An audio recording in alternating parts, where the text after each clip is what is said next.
राजस्थान में कांग्रेस के प्रदेश अध्यक्ष और लक्ष्मणगढ़ से विधायक गोविंद सिंह डोटासरा ने बड़ा फैसला लिया है। गोविंद सिंह डोटासरा ने राजस्थान विधानसभा की प्राक्कलन समिति ख के सदस्य पद से इस्तीफा दे दिया है। इसकी जानकारी उन्होंने खुद एक्स अकाउंट पर दी है। पोस्ट लिखकर उन्होंने कहा कि राजस्थान विधानसभा की प्राक्कलन समिति ख के सदस्य पद से तत्काल प्रभाव से इस्तीफा देता हूं। इसके साथ ही उन्होंने कहा कि प्रजातंत्र में संवैधानिक पद पर बैठे व्यक्ति की निष्पक्षता सर्वोच्च होती है, लेकिन जब निर्णय पद की गरिमा के विपरीत और पक्षपात पर प्रतीत हो तो ये लोकतांत्रिक व्यवस्था के लिए घातक है। गोविंद डोटासरा ने कहा कि राजस्थान विधानसभा अध्यक्ष के हालिया निर्णय संविधान की मूल आत्मा के विरुद्ध एवं पूर्णतः पक्षपात पर उन प्रवृत्तियों को उजागर करते हैं।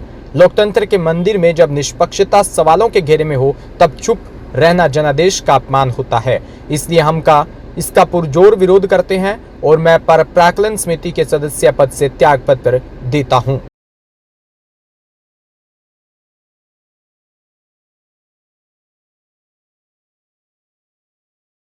जयपुर कमिश्नरेट की स्पेशल टीम सीएसटी ने जवार सर्किल थाना इलाके में एक बड़ी कार्रवाई की। शातिर वाहन चोर पंकज बगतानी उर्फ पंकु और दीपांशु उर्फ मिर्ची को गिरफ्तार किया। आरोपियों के कब्जे से चोरी की 5 बाइक बरामद करी। दोनों आरोपी नशा करने के आदी और नशे की लत को पूरा करने के लिए वारदात को अंजाम देते थे। आरोपी मास्टर चाबी से सुनसान जगह खड़ी बाइक के लॉक को तोड़कर बाइक चुराकर फरार हो जाते थे।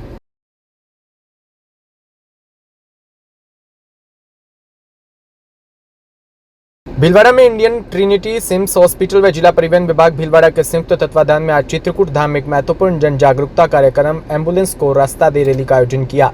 इस कार्यक्रम का मुख्य उद्देश्य आम नागरिकों को महत्वपूर्ण संदेश देना है कि आपातकालीन स्थितियों में एम्बुलेंस को रास्ता देना हर नागरिक का कर्तव्य है।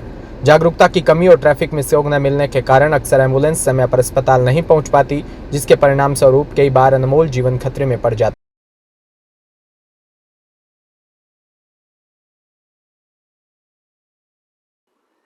सिम्स हॉस्पिटल जिला परिवहन विभाग और इंडियन ट्रिनिटी संस्थान द्वारा जो आज एक नई पहल की गई एम्बुलेंस को रास्ता दे, इसके लिए मैं सबसे पहले तो जिन्होंने सहयोग किया जिला परिवहन विभाग एवं सिम्स हॉस्पिटल, उनका धन्यवाद ज्ञापित करना चाहूँगा। और उसके बाद मैं सभी को ये आह्वान करना चाहूँगा कि जब भी आप कोई भी वाहन चला रहे हो, एम्बुलेंस को अगर आप सायरन सुनते हैं तो उसको रास्ता देना आपका प्राइमरी काम होना चाहिए। मतलब और आपका 3 से 5 सेकंड किसी की जिंदगी बचा सकता है। आपको इतना सा ध्यान देना चाहिए कि 3 से 5 सेकंड आपका किसी की जिंदगी बचा सकता है। आपको बार बार या बहुत ज्यादा लंबा रूट नहीं करना होता है। आपको सिर्फ 3 सेकंड के लिए आप अपना वाहन एक तरफ ले लेंगे और ऐसा अगर सभी कर लेंगे तो एम्बुलेंस के लिए जो है ऑटोमेटिकली ग्रीन वे बन जाएगा। जब हम लोग अखबार में पढ़ते हैं या पहले से पढ़ते आ रहे हैं कि सब ग्रीन वे बनाया गया उसके लिए, तो वो ग्रीन वे बनाने की जरूरत ही नहीं पड़नी चाहिए। हम लोग अगर आवाज सुन रहे हैं और जो है उस अपनी गाड़ी को अगर हमने साइड में ले लिया तो वो ऑटोमेटिकली ग्रीन वे बन जाएगा। और ये चीजें जो है हम लोग एक शुरुआत कर रहे हैं और सभी से इसका आह्वान करेंगे कि हम लोग सभी इसमें पार्टिसिपेट करें। और इतना ही। सिम्स हॉस्पिटल जिला परिवहन विभाग और इंडियन ट्रिनिटी संस्थान द्वारा जो आज एक नई पहल की गई एम्बुलेंस को रास्ता दे, इसके लिए मैं सबसे पहले तो जिन्होंने सहयोग किया जिला परिवहन विभाग एवं सिम्स हॉस्पिटल, उनका धन्यवाद ज्ञापित करना चाहूँगा। और उसके बाद मैं सभी को ये आह्वान करना चाहूँगा कि जब भी आप कोई भी वाहन चला रहे हो, एम्बुलेंस को अगर आप सायरन सुनते हैं तो उसको रास्ता देना आपका प्राइमरी काम होना चाहिए। मतलब और आपका 3 से 5 सेकंड किसी की जिंदगी बचा सकता है। आपको इतना सा ध्यान देना चाहिए कि 3 से 5 सेकंड आपका किसी की जिंदगी बचा सकता है। आपको बार बार या बहुत ज्यादा लंबा रूट नहीं करना होता है। आपको सिर्फ 3 सेकंड के लिए आप अपना वाहन एक तरफ ले लेंगे और ऐसा अगर सभी कर लेंगे तो एम्बुलेंस के लिए जो है ऑटोमेटिकली ग्रीन वे बन जाएगा। जब हम लोग अखबार में पढ़ते हैं या पहले से पढ़ते आ रहे हैं कि सब ग्रीन वे बनाया गया उसके लिए, तो वो ग्रीन वे बनाने की जरूरत ही नहीं पड़नी चाहिए। हम लोग अगर आवाज सुन रहे हैं और जो है उस अपनी गाड़ी को अगर हमने साइड में ले लिया तो वो ऑटोमेटिकली ग्रीन वे बन जाएगा। और ये चीजें जो है हम लोग एक शुरुआत कर रहे हैं और सभी से इसका आह्वान करेंगे कि हम लोग सभी इसमें पार्टिसिपेट करें। और इतना ही कहना चाहूँगा जी। बड़े ही खुशी की बात है। मैं गजानन जी और इनकी पूरी टीम को बहुत ही हृदय से बधाई दूंगा कि उन्होंने एक बहुत नवाचार किया है। जानते सब है, नागरिक सुरक्षा की बात हम सब करते हैं, और हमारे एक छोटे से प्रयास से किसी की हम जिंदगी को बचा सकते हैं। इसको लेकर उन्होंने जन जागरण करते हुए आज एम्बुलेंस के माध्यम से यहाँ एम्बुलेंस की पूजा करी और पूरे शहर में वो अलग अलग मार्गों से घूमकर लोगों को जन जागरण करेंगे कि पहले हम निकल रहे हैं तो 2 मिनट के लिए एक बार साइड में हो जाए, एम्बुलेंस को पहले रास्ता दें। हो सकता है एम्बुलेंस में कोई अति आवश्यक रूप से मरीज बीमार हो, इमरजेंसी सेवा उनको लिए आवश्यक होती है, तो हम हमारे नागरिक कर्तव्य का निर्वहन करें और पहले एम्बुलेंस को रास्ता दें। ये एक जन जागरण का अभियान आपने शुरू किया है। मैं सभी नागरिकों से आपके एनजीओ के माध्यम से भी और आह्वान करता हूं कि आप अपने नागरिक होने का दायित्व निभाएं और इस कार्यक्रम में आगे बढ़कर अपना कदम बढ़ाएं। कोलायत से खबर, जहां प्रधानमंत्री नरेंद्र मोदी के दौरे को लेकर कोलायत में भाजपा कार्यकर्ताओं की बैठक आयोजित हुई। नरेंद्र मोदी 22 मई को कोलायत क्षेत्र के देशनोक में वे विश्व विख्यात करणी माता मंदिर में दर्शन करेंगे और पलाना में जनसभा को संबोधित करेंगे। कोलायत की राजपूत विश्राम गृह धर्मशाला में आए कोलायत विधायक अंशुमान सिंह भाटी और प्रभारी सुरेंद्र चौधरी की अध्यक्षता में भाजपा कार्यकर्ताओं की भी बैठक आयोजित की गई। विधायक अंशुमान सिंह भाटी पीएम मोदी के दौरे को लेकर कार्यकर्ताओं को अलग अलग जिम्मेदारी सौंपने के लिए आज कोलायत में बैठक भी आयोजित की।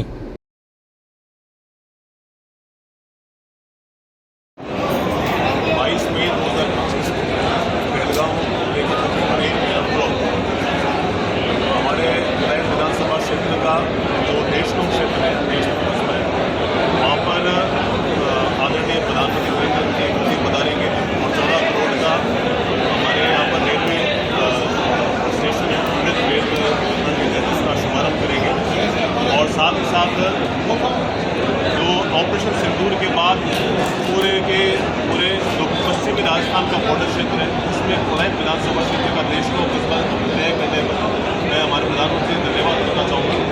तो जिस प्रकार से आज की तैयारियों का हमें जायजा लिया, हमें ज्ञात हुआ है कि कार्यकर्ताओं में बहुत उत्साह है, बहुत जोश है और जिस प्रकार से जो एक पूरे भारत में एक देशभक्ति की अलग ही भावना का संचार हो रहा है, उसी का नतीजा रहेगा कि कोलायत के साथ साथ पूरे बीकानेर संभाग से, जिले से लाखों की तादाद में कार्यकर्ता सभी पधारेंगे और जो 22 तारीख की जो कार्यक्रम बेलगांव हमले के बाद पहला प्रोग्राम होगा, वो ऐतिहासिक रहेगा और इसको सुनहरे अक्षरों में लिखा जाएगा। और लगातार जितने भी हमारे प्रभारी जी और हमारे जितने भी, क्योंकि विशेष रूप से कोई पार्टी का कार्यक्रम नहीं, देश का कार्यक्रम है, उसमें देखते हुए हजारों की लाखों की संख्या में निश्चित रूप से जनता पहुँचेगी और इस कार्यक्रम को अलग अलग राजधानी जयपुर में तेज रफ्तार लग्जरी कार ने बाइक को टक्कर मारी। हादसे में 20 वर्षीय रवि सिंह की मौके पर दर्दनाक मौत हो गई। परीक्षा पूर्ण होने पर गोविंद देव जी मंदिर के दर्शन करने जा रहा था मृतक, तभी अंबाबाड़ी सीकर रोड पर तेज रफ्तार लग्जरी कार ने टक्कर मार दी। हादसे के बाद मौके से कार लेकर फरार हुआ आरोपी चालक दुर्घटना थाना पश्चिम इस पूरे हादसे की जांच कर रही है। खबर श्री गंगानगर के पदमपुर से, जहां तहसील के गांव बींजबायला में सैकड़ों मनरेगा श्रमिकों ने रोजगार देने की मांग को लेकर जोरदार प्रदर्शन किया और उप तहसील कार्यालय पर धरना लगाया। प्रदर्शन में उप तहसील व गांव हरकेवाला और साजनवाला, जीवनदेसर, 58 LNP, 56 LNP, 39 LNP के सैकड़ों मनरेगा श्रमिकों में बड़ी संख्या में महिलाएं भी मौजूद रही। श्रमिक लंबे समय से बंद पड़ रही मनरेगा को पुनः शुरू करने और कार्यस्थल पर छाया, पानी आदि व्यवस्थाओं का प्रबंध करने की मांग कर रहे थे। श्रमिकों ने आरोप लगाया कि लगातार उनके द्वारा रोजगार देने की मांग की जा रही है, लेकिन उनकी सुनवाई नहीं हो रही।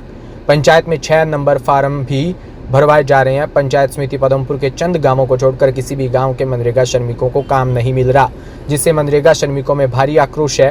उन्होंने पंचायत समिति के अधिकारियों से मनरेगा में व्याप्त समस्याओं का शीघ्र समाधान करने की मांग की है और मांग पूरी न होने पर क्षेत्र में एक बड़ा आंदोलन करने की चेतावनी भी दी है।